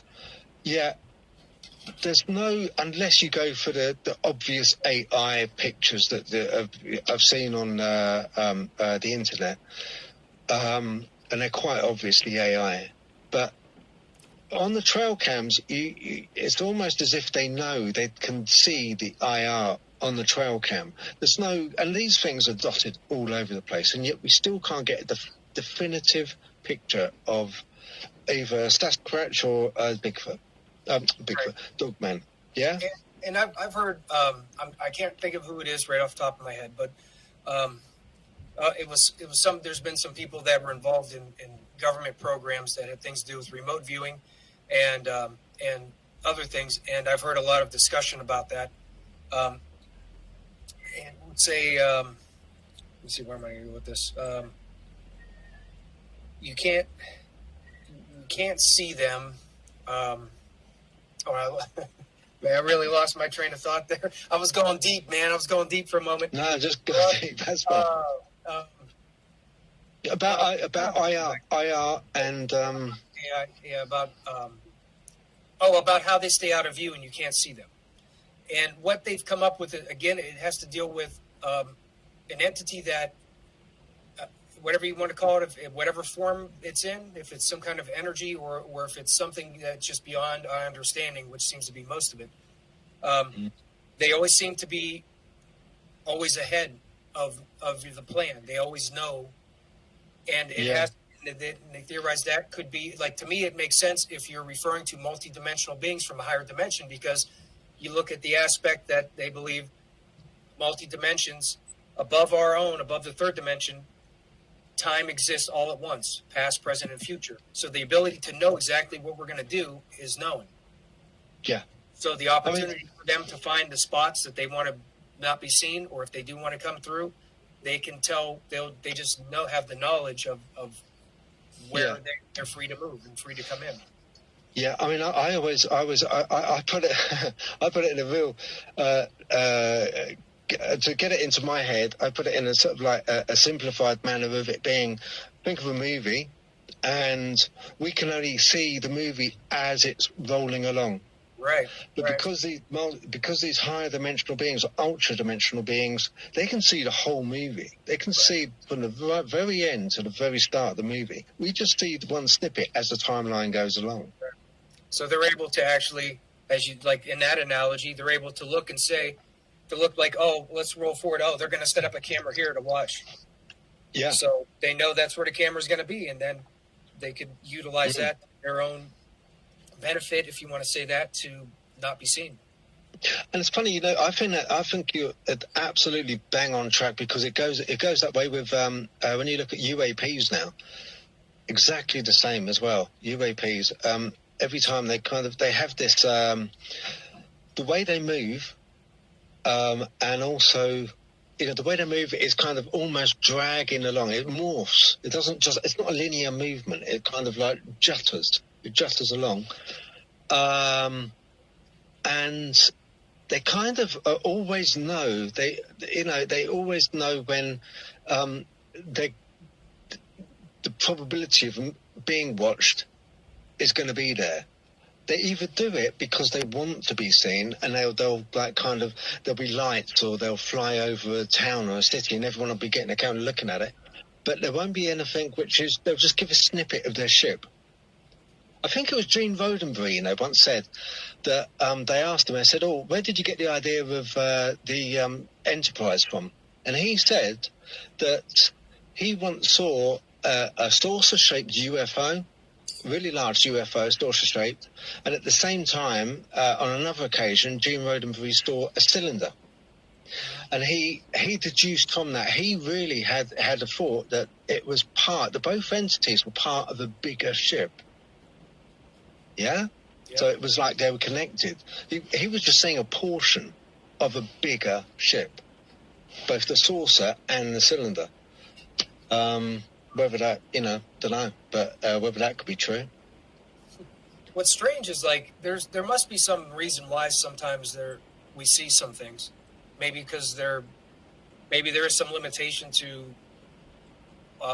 them always not being able to hide, or maybe they just want you to see them. Yeah. Like, because there was probably one of the most amazing things that we've come across was the cameraman was filming, and we were at a place we call Claim 3, which is just a lot of history behind while we're there. But we were using red lights, which we use red lights a lot for catching eyes through the woods. Yeah. And something showed up right next to the cameraman in the red light. And if you see it, this was live again. He was live streaming. Everybody's seen it. There was an actual being, an actual entity of some kind, slightly transparent, that you could see in a red light, and it comes over right to him by the camera, and it's there, and then it fades away. And it is for me the most like amazing piece of evidence I've seen of some kind of an entity or something that is not human that came into view, and then it just drifted back. And we still wonder what it is, of course. But wow, why did I've got to see that. I could show it to you too. Like I could even show it. It's like 10 seconds long. I'd have to find it. I'd have to think it up quick, and I could share it with you. It's crazy looking though. It looks like some kind of a ghost, honestly, in some aspect, but it's hard to tell. This stuff is crazy, isn't it? What we see is just crazy. And after seeing it, you can't get it out of your head. You asked me at the beginning of the program, why do you go looking for these teepees? And it was because a combination. You can't get, once you start seeing the entities and the beings, and you put it all together, and you kind of like, you just can't get it out of your head again.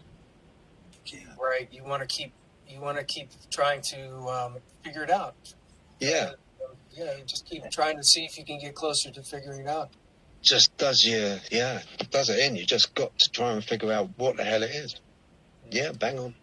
It makes one think too, because like, and I'm not getting religious here, and I'm not talking about like you know, going to do something crazy, but there's a form of like guidance or possession or something like that. There's something that once they know that is like they want to interact some way that they can with you. You know what I mean? And they motivate you. They motivate your soul, your spirit to continue with this, even though, although. It's why is this? What is happening to us that we are being motivated to do this? You know what I mean? I know there's a lot of theories out there, and maybe it's just because of the humdrumness of our lives, and we need some kind of mystery and some kind of, and maybe there might be part of that, but there's something more going on with us. Yeah, I think. Yeah. I'll present this, Mike, if you want to show it. It's a short clip. It's 12 seconds. I put it up there to present to you if you want me to play it. There it is, bro. We'll Ready? Yeah. If you could blow it up so we can see it too. I mean, there we go. Okay. Yeah, this was the cameraman's filming at Claim 3 that night, and he pans to the right with his red light. You'll see it come into view to the right over here.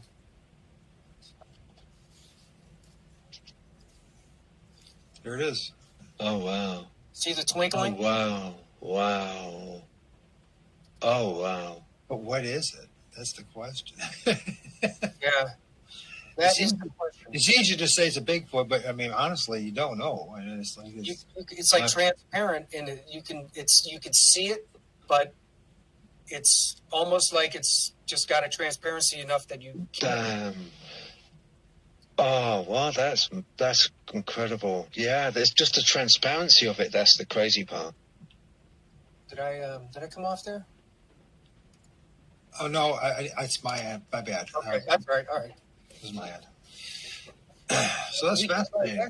We keep going back there, hoping to see it again sometime. But I told Jack after he captured that and I seen that, I'm like, you hit the lottery.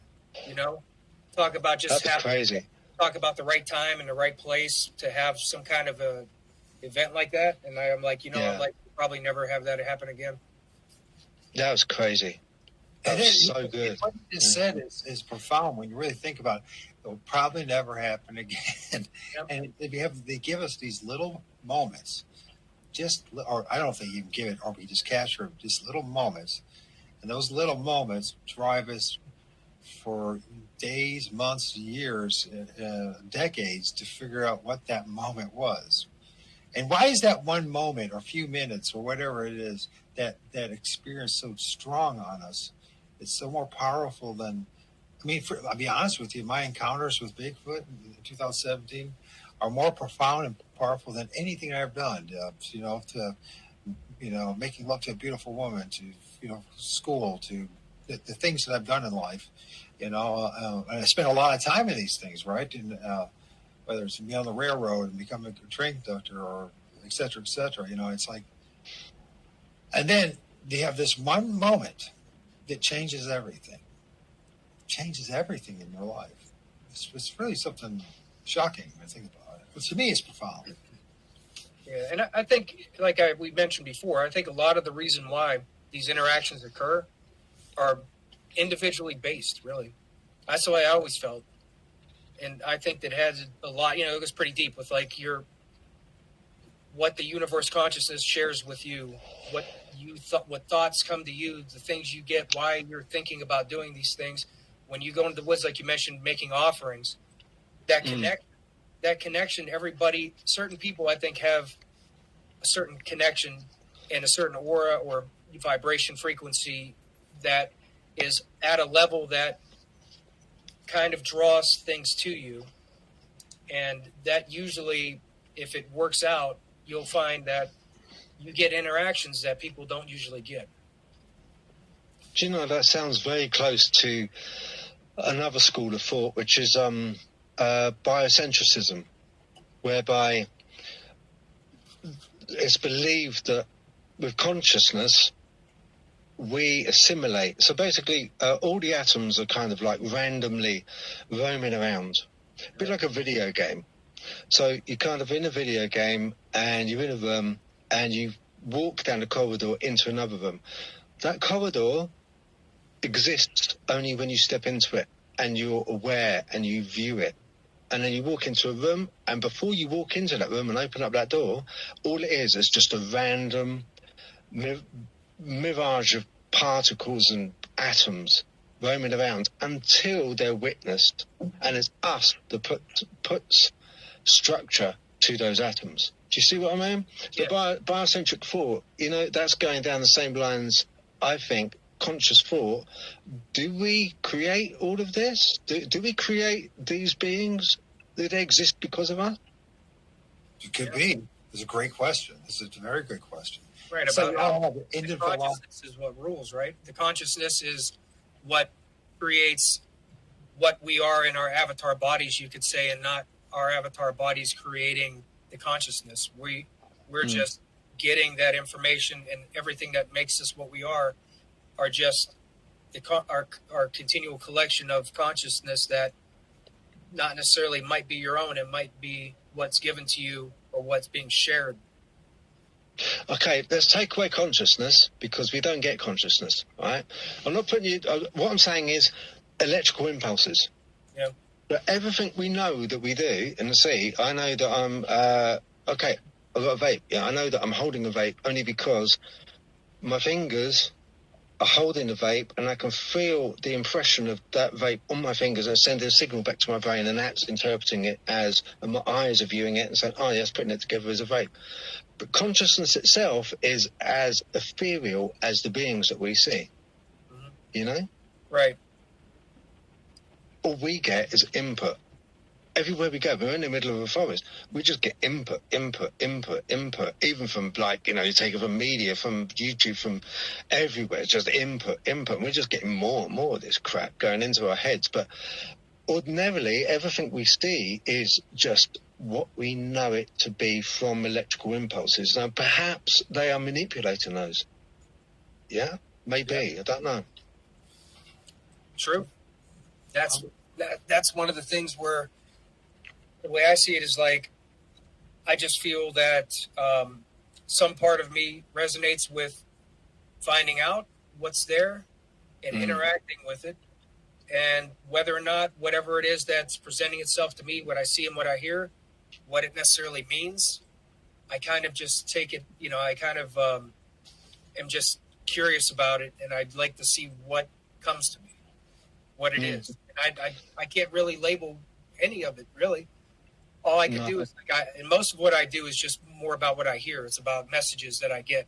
That's what my biggest thing is trying to communicate and see, because I get some things that are communicated through my device and EVPs, and it's just been making, you know, really drawing me into, what am I hearing? Where is it coming from? Yeah. Is it the dead? Is it residual voices of people who have passed away that are still talking? Or is it bigger than that? Is it some kind of communication from, like, on a multi-dimensional level that is coming through, that's just talking to me from somewhere, and it's not necessarily people who have passed on, you know, or maybe it's all the same place. It's all connected, you know, but I don't dig too deep. I'm more like, just like to just experience what happens and then kind of take it in and see if I can figure out a connection to it. Yeah. Does it ever, do you find that, does it ever, I mean, I know some people, I've heard that some people, like, especially with Bigfoot, they say that they're actually in communication with a Bigfoot. You know, they're actually talking. You know, maybe mind speak, but do you have that? No. I don't. No, I mean, like, if there is something that communicates with me, which I could very well say that sometimes there's like that sense that maybe is there. I might not necessarily know how to label it, because sometimes I will get like epiphanies of something about where I'm at the time. And I might get what you call like a gut feeling or an instinct. Like, I think there's something I need to be asking, and something will just click, like something I could, and you know, that might happen.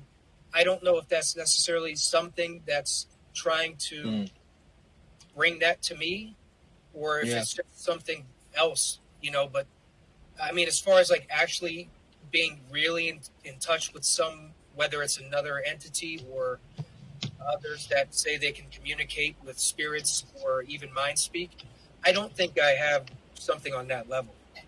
See, I don't believe a lot of that. I don't believe a lot of that. Because if they did, if people did have, and there was mind speak between them, some of the trash that they talk about, like, kind of, I'm not being mean, I'm really not being mean, but I doubt it, because I'm pretty sure if I could communicate, their mind spoke to me, I'm sure it would be a lot more profound than like some of the stuff I've heard, like, oh, you're our friend, and do you want to come meet my brother? Something like that. That's what I've heard in the past. Or you've been chosen to be like some kind of savior to save the world, or you got a mission, a special mission. Yeah. No, I am already. I'm ready there. I'm already there. I know. It mimics like a lot of things that happen in near-death Excuse and spiritual experiences. Like, people end up becoming, like, you know, have prophetic visions. It seems to be the same thing over and over again. The end of the world. And this has been going on for generations and for hundreds of years, by the way. The world's still here, so. And it's always like, and there's such a strong, profound connection to all this stuff. Yeah. Messages, near-death people have near-death experiences, out-of-body experiences, and then the prophetic, or people have religious visions, and they see something, or they see some kind of light being, or something they call it an angel, and they end up starting a religion like I got sucked up in as a kid, called the Mormons, and on and on it goes. You know what I mean? They're all interconnected. At least that's how I see it from my personal experience. There's something going on there. There's a force. There's entities. There's entities plural, or there's an entity that is kind of playing with us a little bit, or entertaining us. I don't necessarily mean it in a bad way. It just is. Good. So you know what I'm saying? There's some whatever's going on. There's definitely and I've found this out because there's a guy named Stephen Huff, and I've talked about him before, from Huff Paranormal, who if you watch him, he's been doing his own spiritual communication for a long time, and he seems to have and claims to have a connection that's more, you could say, on like an empath level, or that. And one of the things he says, and it seems to hold true for electronic voice phenomenon, is if you give a method of communication, you could say spirits, or I kind of think a little open-minded, it might not just be spirits, but if you give a method of communication, then you will be talked to. You will get communication. And that seems to be true because an audio recorder will do that. My necrometer will do that.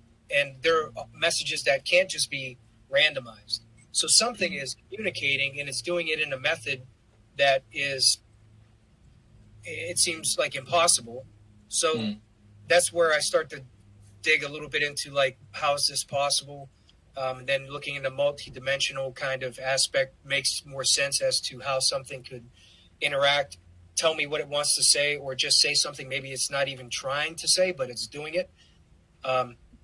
So I definitely feel like there is some communication. It might not be telepathic, but there are voices, or there are, you could say, spirits, or some kind of energy, or something else, consciousness even, that is able to talk to you. And for me, I hear it by method of some kind of a device. Interesting. Maybe somebody can hear it. It's not me. Gentlemen, I don't want to do this, but I have to end this as I have to take my neighbor upstairs, Mike, whose name is Mike as well. There's a lot of Mikes in the world. And be the number one name. Yeah, I got to take him upstairs. It was about a half an hour away, and I got my friend. So, anyway, so we're going to wind this down. So, let's go. MT Paranormal Life. Mike, make sure to subscribe, and just don't forget. I'm already there. Yeah, subscribe, Phil. I got you. Yeah, I'm gonna check you out, MT, and subscribe definitely. Yeah, and so I'm gonna flick a few messages over. That's all. If that's okay. Yeah. So you can find him on Facebook as well. Are you on Facebook, Phil? Yeah, Phil, yeah. Facebook. Facebook. Just my name. It's Phil Cotswold. Kotval. Phil Cotswold. Kotval. I'll try to find you later, and I'll look you up. Mike, if you find him, send me a link if you don't mind. And don't forget, Mike, next Saturday, if you're free at 8:00, I'd like to have you join. I think it'd be a fantastic discussion with what's his name, W.T. Watson. He's got this book that he just read, and he is a Bigfoot researcher, by the way. But he it's called Forest Poltergeist, and he connects the dots. He sees the parallel experience that Bigfooters are having, along with those who do paranormal research. And I think Mike would be an excellent addition to the show because you're actually doing it, so out in the field. So, and also, I hate to do this, but if anybody's interested, because it cost me a ton of money, and I did say I was going to do this. I feel cheap. I feel terrible. But if you're interested in donating anything to help pay for this, you don't have to. But if you are, you can go to Michael Adams, O.R.D. 3, in PayPal or in cash. App is, once again, Michael Adams, O.R.D. 3. $5-10, whatever it is, to help pay, because it costs a lot of money to do this, believe it or not. So And I'd like to spend some of that money on my son. So if you could help out, I hate to sound like a beggar. And I clearly, Phil, we're going to have part 2. Yep. Yeah. We have hardly got through your images, and talk. There's plenty to talk here. You clearly are an intellectual man. Your man has been thinking about stuff, and I appreciate your perspective. I've got a lot of stuff on ghosts as well, ghosts and phantoms as well. Loads of stuff on that. I'm not surprised. I sent you a request on Messenger, Phil, so I found you. Yeah, cool. Thank you. So with that, folks, everybody that hears this, thank you for joining. Don't forget to like and to subscribe, and not only to their channels but to my channel. And gentlemen, we're going to be talking soon. That's for sure. All right. You guys have a great week. Cool. And yeah. I got to end the show. I wanted to play some music, but I can't even do that. So okay. Great day. Thank you for having me. Absolutely, man. All Great right, 2 guys. hours. Great talk.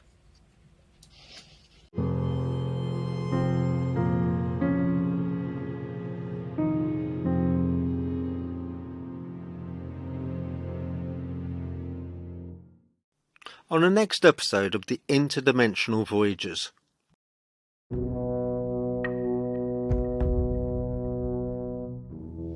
They have larger teeth than a dog and have claws similar to them, but they are larger, rounder as well. They live in the mountains near the river Indus. They are dark-skinned. They know the language of the other Indians, but they cannot speak it. Instead, they just bark at each other.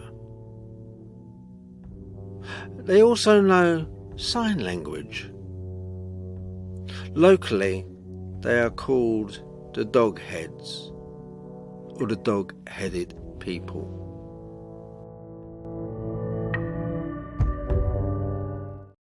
Thank you for listening to the Interdimensional Voyagers podcast. Please like, subscribe and follow. It really helps the channel to grow, and I hope you grow with us. Also, any questions? Any suggestions? Leave them in the comments. I read every one, and I'll get back to you if needed. All links will be in the description for any content in this podcast. Thank you very much. Until next time, bye bye.